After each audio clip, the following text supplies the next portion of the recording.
Glória a Deus. O Senhor é bom, sua misericórdia dura para sempre. E eu quero ter um momento de oração antes de começarmos a reflexão de hoje. Então curve a sua cabeça e vamos nos prostrar diante do Senhor. Deus, no santo nome de Jesus, nos rendemos a Ti, alegres, porque o Senhor nos dá a oportunidade de aprender mais da Tua Palavra, e eu particularmente, Senhor Deus, me coloco no entusiasmo de poder ser um instrumento Teu esta noite para a edificação da Tua Igreja, Senhor. Que possamos nos alegrar realmente em tão grande salvação que o Senhor nos deu, que não veio pelos nossos méritos, não veio porque nós somos bons, nós que nem éramos povo, mas o Senhor nos amou e nos salvou por Tua graça, por Tua misericórdia, por Teu grande amor e por Tua obra, Senhor Deus. Sim, nós exaltamos aqui esta noite a Tua obra, o Teu trabalho, e que o Senhor também se alegre ao ver esse penoso trabalho dando fruto, que somos nós mesmos, Senhor. Que o Senhor continue nos podando para que possamos dar mais frutos e, como diz a Tua Palavra, que possamos permanecer em Ti e o Senhor em nós, para que a Tua alegria seja completa e a nossa também seja completa. Que a Tua alegria, Senhor Deus, venha inundar os nossos corações para que possamos festejar o Cordeiro que venceu. É isso que eu te peço em nome de Jesus. Amém. Amém. Então, normalmente, quando sai a escala e eu apareço na lista, já dá um temor, né?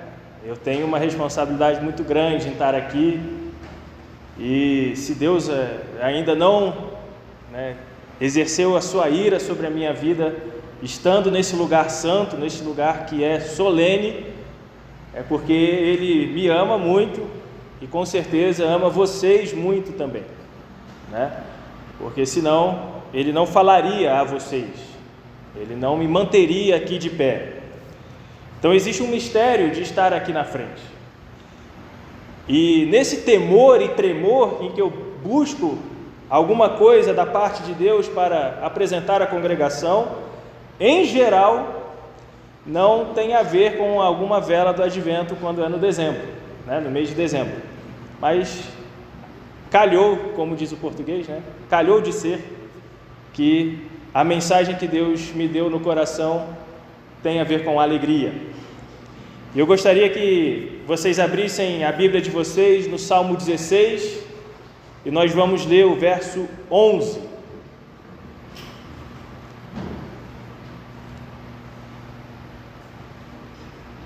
Salmo 16, verso 11. A minha versão é um pouco diferente da que está na tela, e diz assim: far-me-ás ver a vereda da vida, ou o caminho da vida, como está escrito ali. Na tua presença há fartura de alegrias. E essa versão é legal porque está no plural, a fartura de alegrias. À tua mão direita há delícias perpetuamente.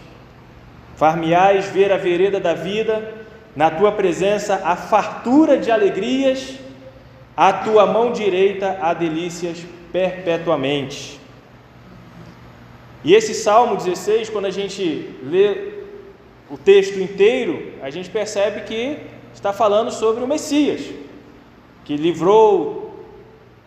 foi liberto da corrupção, não deixou a sua alma ver a corrupção, livrou da morte. Então é também um salmo messiânico. Então essa alegria, ela tem a ver com o que Jesus com o que Jesus fez nas nossas vidas. Não é somente Davi escrevendo, ou o autor desse salmo escrevendo: far-me-ás ver a vereda da vida, na tua presença a fartura de alegrias, à tua mão direita há delícias perpetuamente, como uma poesia ao nosso Senhor. Há um quê de profecia neste salmo, nesse verso especificamente. E como na minha versão existe o plural do termo alegria, a fartura de alegrias, eu gostaria de destacar alguns momentos das nossas vidas em que a alegria se manifesta. Normalmente esses momentos, de alegria estão atrelados a conquistas, a realizações, companhia de quem gostamos, bem-estar, contentamento. E os que vivem sem Cristo podem experimentar esse sentimento de êxtase, mas como nós, cristãos, lidamos com a alegria? O que é a alegria para nós, cristãos? É ver o time ser campeão depois de muitos anos? Ou recorrentemente, como tem acontecido com alguns torcedores aí? É terminar o mestrado, ou o doutorado, ou um curso de graduação? É ir ao autódromo e realizar um sonho de ver vários carros legais passando e fazendo muito barulho? É isso que é a alegria para a gente? O que realmente nos traz alegria? O que é ser chamado alegre verdadeiramente? Nós temos uma relação ainda mais profunda com a alegria do que aqueles que não têm Cristo. A nossa alegria é mais nobre, porque ela não está associada a circunstâncias, mas ela é vivenciada pelo anúncio de uma salvação. A nossa alegria, ela tem a ver com uma transformação de vida, em que nós éramos escravos do pecado e nos tornamos escravos do amor de Deus, de um Senhor que sabe lidar com os seus servos, diferentemente do pecado, que cobra dos servos dele a morte. Mas o nosso Senhor cobra de nós uma vida e nos fornece mecanismos para vivermos essa vida abundantemente e com alegria. E nessa lógica do reino de Deus, a nossa alegria, por ser mais nobre e mais profunda, ela é um pouco de cabeça para baixo, se assim eu posso dizer, em relação aos momentos de êxtase que o mundo oferece, que os sistemas mundanos oferecem. Estamos em época de fim de ano, e quantas não são as confraternizações em que as pessoas se alegram pelo final de uma jornada e acabam exagerando nas comemorações com bebidas alcoólicas e drogas e sexo e outras formas de prazer e alegrias que no dia seguinte trazem um sentimento de vazio, de dor, e muitas vezes isso é apenas ignorado pelas pessoas, porque a vida, afinal de contas, é aqui mesmo e nós temos que aproveitar, então tanto faz. Mas a nossa alegria, ela tem um propósito. Ela lida com a vida e com a morte de uma forma diferente. Podemos sofrer, podemos sentir saudades, podemos experimentar o luto, mas nos alegramos ao viver, porque sabemos que, ainda que morramos neste mundo, nós temos alguém que disse: eu sou a ressurreição e a vida, quem crê em mim, ainda que morra, viverá. Não é à toa que uma das expressões mais lindas do exército de salvação é dizer que alguém foi promovido à glória. É um misto em que a gente diz que sente saudade, experimenta o luto, mas entende que a alegria dessa pessoa agora está mais completa do que a nossa, porque ela está na glória com o Pai. E isso é maravilhoso. Os cortejos fúnebres dos crentes no cemitério são regados a louvores, a cânticos, a celebrações, porque é o fim de uma jornada para a alegria completa daquele servo que agora foi se encontrar com o Pai de uma maneira que nós ainda não experimentamos. Por isso que o Salmo 16:11 começa com: far-me-ás ver a vereda da vida. Ainda que eu experimente a morte, eu tenho em Deus um caminho certo e seguro para a vida. A morte não pode vencer, por isso estamos alegres. A alegria de viver do crente é saber que Jesus é maior do que o ganho de viver. Se o viver é Cristo, o morrer é lucro, porque nós estamos com Ele ansiando por esse período em que realmente ressuscitaremos com Ele para sempre e viveremos com Ele para sempre. É isso que dá propósito à nossa alegria, ainda que em meio ao luto, ainda que em meio à tristeza, nós somos alegres, ainda que em meio à tristeza. A palavra de Deus diz lá em Jó que na presença do Senhor até a tristeza salta de alegria. Isso é maravilhoso, isso é maravilhoso. Então a nossa alegria tem a ver com renunciar à nossa vida. Jesus diz: aquele que ama a própria vida, esse perdê-la-á, mas aquele que renuncia à vida por amor de mim, vai ganhar a vida eterna. E essa é o maior motivo da nossa alegria, ganhar a vida eterna e estar com Cristo eternamente.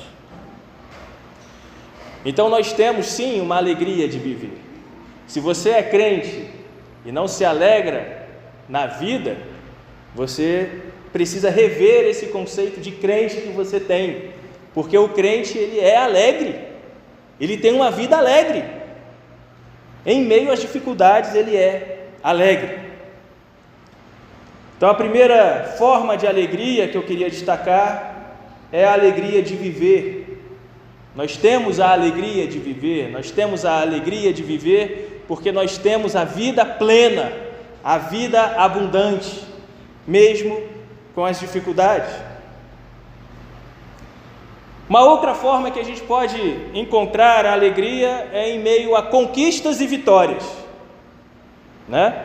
Celebrações de aniversário de casamento, como eu passei recentemente, Carol e o Pedro também recentemente passaram, né? E é uma conquista. Quem é casado sabe que é uma conquista comemorar mais um ano de casado. É uma conquista, é uma vitória. A alegria de viver traz consigo esse sentimento de vitória, de realização, de conquista, porque o nosso maior adversário já foi derrotado. Então, em meio a essas conquistas, nós estamos celebrando uma vitória que é ainda maior do que essa que estamos vivendo naquele momento. Celebrar o Natal é celebrar a vitória do Cristo sobre a morte. Comer no café da manhã, onde fazemos isso em memória daquele que morreu até que ele venha, é celebrar a Páscoa todo primeiro domingo, é dizer que o nosso Cristo, o nosso Messias, venceu a morte. Estarmos aqui reunidos neste domingo à noite é dizer que o nosso Deus é vencedor. Então, nesses pequenos detalhes, nós estamos dizendo que o pecado foi derrotado, que a morte não tem mais vez na nossa vida. Literalmente, a nossa vida venceu a morte, não pelos nossos méritos, mas pelos méritos do nosso Senhor. Nós estamos reunidos aqui na certeza e na esperança de que o Deus de paz esmagará Satanás debaixo dos nossos pés, e por isso nos alegramos nele, por isso celebramos a vitória do Cordeiro de Deus. Nós nos congregamos em igreja não porque é meramente um mandamento, ou porque nós queremos fazer disso aqui um clube social. Não, a nossa congregação é a manifestação do corpo de Cristo, e se nós vivermos em comunhão, nós estamos declarando o nosso Rei está presente, o nosso Rei venceu os pecados que apresentamos diante dele, o nosso Rei tirou a nossa dívida, o nosso Rei venceu a morte. Não há conquista, não há vitória maior do que essa, em que a morte não tem mais poder sobre as nossas existências. Em Colossenses, Paulo escreve, a partir do verso 13 do capítulo 2: a vós, estando mortos pelos vossos delitos e pela incircuncisão da vossa carne, vos deu vida juntamente com ele, tendo-nos perdoado todos os nossos delitos, tendo cancelado o escrito de dívida que era contra nós, e que constava de ordenanças, meros rituais, o qual nos era contrário, removeu inteiramente, cravando-o na cruz, e tendo despojado os principados e potestades, os exibiu abertamente, publicamente, triunfando, vencendo sobre eles na mesma cruz. Nós nos alegramos porque vencemos, nós nos alegramos porque Cristo venceu por nós e nos fez mais do que vencedores. Ele nos dá o prêmio da sua própria conquista. Ele exibiu todos os reinos, todas as potestades, todos os principados e triunfou sobre eles na cruz. A cruz é a mensagem do triunfo, é a mensagem da vitória, da conquista. Por isso que a nossa mensagem da cruz é loucura para os que perecem, mas para nós é poder de Deus, porque ela nos enche de alegria ao saber que o nosso Deus venceu todo o mal, e não somente venceu, como compartilhou conosco essa vitória. Então nos alegremos no Senhor, que é vencedor. Ele é vencedor. Como é bom saber que estamos no time que ganha. Como é bom saber que somos mais do que vencedores por aquele que nos amou. Também em Colossenses, no verso 9 em diante do primeiro capítulo, diz: por isso nós também, desde o dia em que o ouvimos, não cessamos de orar por vós e de pedir que sejais cheios do pleno conhecimento da vontade de Deus e de toda a sabedoria e entendimento espiritual, de sorte que andeis de uma maneira digna do Senhor, agradando-lhe em tudo, frutificando em toda boa obra e crescendo em pleno conhecimento de Deus, sendo fortalecidos com toda a força, segundo o poder da sua glória, em toda a fortaleza e longanimidade, dando com alegria graças ao Pai, que vos fez idôneos para participardes da herança dos santos em luz. Essa palavra, que vos fez idôneos, ela traz um peso de glória para o texto que é maravilhoso, é digno de se arrepiar na graça de Deus. Idôneo é aquele que é chamado adequado. E aí você olha para a sua vida e fala: Deus, quem sou eu para ser chamado adequado a participar da herança dos santos em luz? Quem sou eu para ser chamado herdeiro de Deus? Eu não sou adequado, eu sou pecador. Como é que eu posso ser chamado adequado, idôneo, capaz de participar dessa glória? Eu não posso.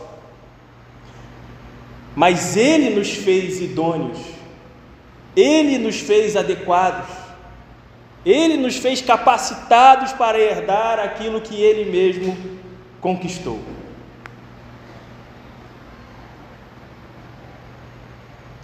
Por isso nos alegramos, por isso damos graças ao Pai com alegria, porque nós não tínhamos capacidade nenhuma, nós éramos quadrados para tentar encaixar no redondo, mas Deus nos moldou para que pudéssemos ser idôneos e participantes da herança dos santos. Isso é uma graça que nos faz alegres.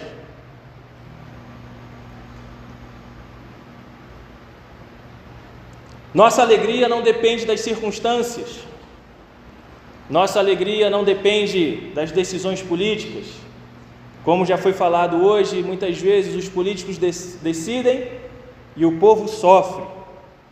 E realmente nós participamos do sofrimento da humanidade na assistência que é devida. Mas a nossa alegria em Deus, ela não depende daquilo que está acontecendo. Ela não depende se aquilo que plantamos não está prosperando. Ela não depende da flor da figueira. Ela não depende do fruto na videira. Ela não depende do produto da oliveira. Ela não depende se os campos vão produzir mantimento ou não. Ela não depende se o rebanho vai ser exterminado do curral ou não. Ela não depende da quantidade de gado nos presépios. Ela não depende daquilo que materialmente se apresenta a nós, ainda que desejamos essas coisas. Mas ela não depende disso, ela não depende se o seu concurso te paga 20 mil reais por semana ou se paga 2 mil reais por ano. A sua alegria não depende das circunstâncias boas ou ruins. Pois embora não floresça a figueira, disse o profeta Abacuque, nem haja fruto nas vides, embora falhe o produto da oliveira, e os campos não produzam mantimento, embora o rebanho seja exterminado do curral e não haja gado nos presépios, contudo, eu me regozijarei em Jeová, exultarei no Deus da minha salvação. Mesmo quando as tentativas falham, nós temos um motivo para nos alegrar, que é o nosso Deus, é a presença do nosso Deus. No Salmo 16, que nós lemos, na segunda parte diz: na tua presença há fartura de alegrias. É na presença de Deus que conhecemos realmente o que é alegria de verdade, e não somente quando nós temos aquilo que está a nos acrescentar. Nós conhecemos a alegria de verdade quando entendemos que buscar o reino de Deus e a sua justiça em primeiro lugar não tem a ver com as outras coisas serem acrescentadas ou não. Muita gente usa esse versículo para dizer: eu vou buscar o reino de Deus e a sua justiça para que as outras coisas sejam acrescentadas. Ora, se você faz isso, você não busca em primeiro lugar o reino de Deus e a justiça. Você está buscando os acréscimos. E o reino de Deus e a justiça estão sendo apenas um meio para você conseguir esses acréscimos. Mas quando entendemos que a presença de Deus, na presença de Deus, a fartura de alegrias, o reino nos basta. O rei nos basta. E se coisas vierem a serem acrescentadas ou não, não importa. Estamos alegres com o nosso rei. Estamos contentes com o nosso rei. E diante dessas situações, muitas vezes adversas, a nossa alegria, ela consiste em aproveitar esses limões que a vida dá para fazer uma doce limonada em prol do Evangelho de Jesus Cristo. Paulo foi um homem que sofreu muito na vida. Passou por naufrágios, açoites, prisões, foi dado como morto, mas simplesmente levantou, bateu a roupa e saiu andando, né? Alguém que estava dado como morto, simplesmente levantou e foi embora, porque ele não tinha mais a vida dele como preciosa. Ele mesmo escreve isso, né? Ele mesmo diz isso: não tenho mais a minha vida como preciosa. Isso está lá relatado no livro de Atos. E aí o povo, né, os filipenses ficam preocupados: Paulo, você está preso, está passando por dificuldade, a gente está preocupado com você. E aí ele fala: não, fiquem tranquilos. No verso 12 do primeiro capítulo da carta diz: quero, porém, irmãos, que conheçais que as coisas que me aconteceram têm antes contribuído para o progresso do Evangelho, de maneira que as minhas prisões se tornaram manifestas em Cristo a toda a guarda pretoriana e a todos os demais, e que a maioria dos irmãos, animados no Senhor pelas minhas prisões, são muito mais corajosos em falar sem temor a palavra de Deus. Paulo estava vivendo um período de cárcere, mas ele se alegrava em saber que esse período de prisão era uma desculpa para que ele pregasse o Evangelho à guarda pretoriana e a todos os demais. Ele se alegrava em ser exemplo para outros irmãos também poderem anunciar o Evangelho. Tanto que no final do capítulo 2 ele diz: contudo, ainda que eu seja derramado em libação sobre o sacrifício e serviço da vossa fé, folgo e regozijo-me, alegro-me com todos vós, e pela mesma razão, folgai vós também e regozijai-vos comigo. Paulo sabia que aquela situação era suficiente e plena para que ele se alegrasse em Deus. Eu estou preso, mas o Evangelho está correndo solto. O Evangelho está sendo anunciado a todas as pessoas, seja por mim aqui na guarda pretoriana, seja por outros que ganharam ânimo para pregar o Evangelho, e por isso eu estou feliz.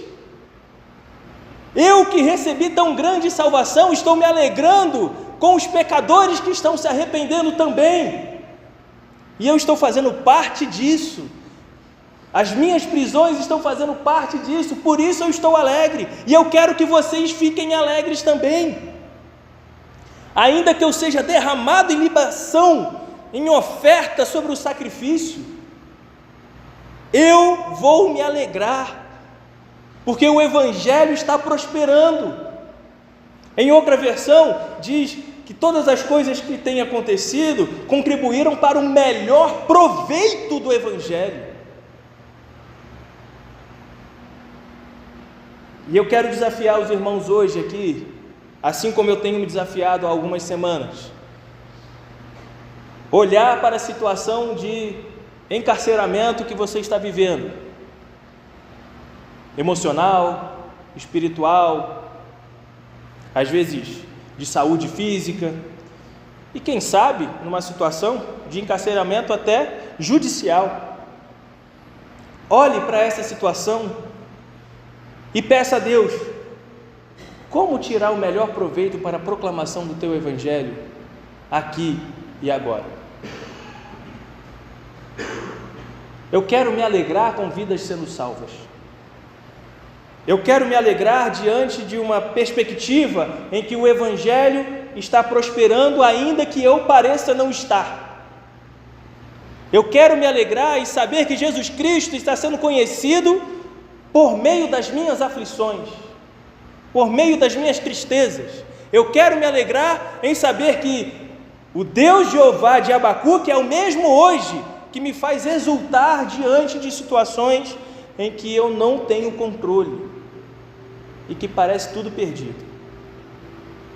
E ainda que eu sofra mais, eu quero me alegrar com os meus irmãos, eu quero que os meus irmãos se alegrem comigo, porque juntos estamos fazendo o propósito de Deus, anunciar a salvação ao homem perdido.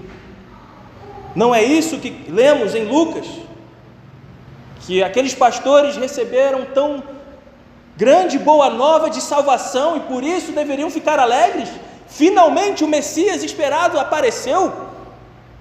Ora, quanto mais nós que temos o Espírito Santo, se é que temos, não vamos anunciar esse Messias àqueles que vivem em trevas e nos alegrar com eles quando eles reconhecerem essa tão grande salvação, essa boa notícia de que há salvação, de que há luz para os que viviam em trevas.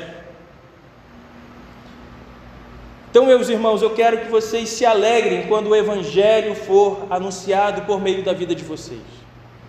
E Deus tem os mistérios dele, Deus tem os propósitos dele, a forma dele, e muitas vezes esse Evangelho vai ser anunciado quando você é testado a ser mais paciente, quando você é testado a dar testemunho no ambiente de trabalho. Normalmente esse Evangelho vai prosperando quando você é testado a viver de uma forma em que o mundo esperava um resultado e você apresenta outro. Quando pedem para você se vingar dos seus inimigos, daqueles que te fizeram mal, e você oferece graça e perdão. Quando você oferece ou pratica uma atitude de humildade, quando todos esperavam uma atitude em que você iria esmagar o seu companheiro de trabalho ou o seu colega de estudo, que te fez mal em algum momento. O Evangelho, ele é anunciado quando você atua diferentemente daquilo que o mundo espera que você atue. Por isso nós nos alegramos que esse poder não vem de nós mesmos. O poder de Deus se aperfeiçoa na nossa fraqueza. Por isso desejemos estar cada dia mais fracos, mais humilhados, mais presos, mais açoitados, para nos alegrarmos com a prosperidade do Evangelho e a salvação de almas. O nosso Messias foi o mais humilhado de todos. O nosso Messias foi deitado numa manjedoura, onde os animais comem. O nosso Messias recebeu o castigo que nos era devido. E o Pai do nosso Messias, olhando o Filho na cruz, se agradou em vê-lo padecer, se agradou em vê-lo sofrer, em fazê-lo enfermar. Deus se alegrou no sacrifício de Jesus, não porque é um Deus sádico, mas porque Ele viu o fruto do penoso trabalho do Filho e se alegrou. Nós estamos aqui alegrando a Deus porque nós estamos manifestando e depositando a nossa fé no Filho que venceu. Isso é motivo de alegria para Deus. Por isso vamos nos alegrar também. Paulo escreve também em Filipenses, capítulo 3, verso 1: quanto ao mais, irmãos meus, regozijai-vos no Senhor. A mim, por certo, não me é penoso, mas a vós vos é seguro que eu vos escreva as mesmas coisas. Paulo estava escrevendo: pessoal, fiquem alegres. Eu já disse isso várias vezes nessa carta e talvez em outras cartas. Fiquem alegres. Filipenses 4,4: regozijai-vos sempre no Senhor. Outra vez digo, regozijai-vos. Nós temos motivos para estarmos alegres. E não somente pela nossa experiência com Deus, como o profeta Abacuque declara, mas por fazer dessas experiências uma pregação do Evangelho. Então se alegrem quando o Evangelho é pregado por meio da vida de vocês. Quando aprendermos que as adversidades, os contratempos, os percalços são apenas desculpas, são apenas meios para atos de evangelismo, nossa alegria será ainda mais profunda ao vermos pessoas alcançando a salvação. Nós nos alegramos na salvação não apenas numa situação individual, mas nos alegramos porque outras pessoas podem alcançar a salvação por meio da nossa vida. E por fim, como já foi lido, Gálatas 5:22, a alegria faz parte do fruto do Espírito. E se esse entendimento de uma alegria suprema, de uma alegria nobre, ainda é difícil de ser entendido, de uma alegria que vai além das circunstâncias, uma alegria pela pregação do Evangelho, uma alegria em meio a tristezas, a luto, uma alegria verdadeira acima de qualquer coisa. Se esse entendimento ainda nos é difícil de alcançar, nós precisamos do Espírito. Nós precisamos que o Espírito realmente transforme a nossa vida num templo de sua habitação. Nós precisamos do Espírito que vai forjar em nós a caridade, o amor, a alegria, a paz, a paciência, a bondade, a mansidão, a fidelidade. Nós precisamos do Espírito. Se não vivemos alegres, nós precisamos do Espírito. Se a nossa vida é de tristeza em tristeza, nós precisamos do Espírito. Se a nossa vida é sempre uma tendência à depressão, nós precisamos do Espírito. Se a nossa vida é sempre aquele personagem de desenho antigo, ó céus, ó vida, tudo acontece de ruim, tudo sou eu, tudo culpado sou eu, ó céus, ó vida. E ainda que essas situações aconteçam conosco, nós temos a alegria do Espírito Santo, na presença de Deus, a fartura de alegrias. Na presença de Deus, a fartura de alegrias. Então eu queria fazer uma oração, se é do seu desejo, vir aqui à frente, para que possamos pedir ao Espírito Santo que forme esse caráter de alegria em você, para que você saia daqui animado, renovado, descansado, para pregar o Evangelho, para se alegrar com o que se alegram, para se alegrar na salvação que estamos vivendo, para se alegrar nessa data, que é o maior pretexto de evangelismo que existe em nosso meio. Eu queria que você viesse aqui à frente, ou ficasse de pé, como você preferir, mas que a congregação curvasse as suas cabeças, fechasse os olhos e meditasse. Eu quero ser uma pessoa alegre. Eu quero a força da alegria do Senhor. A alegria do Senhor é a nossa força. Eu quero que as minhas circunstâncias de adversidade sejam um pretexto para eu anunciar o Evangelho. Eu quero que as lutas que eu esteja passando sejam uma desculpa para que eu possa viver o que Cristo viveu. Eu quero viver esta alegria.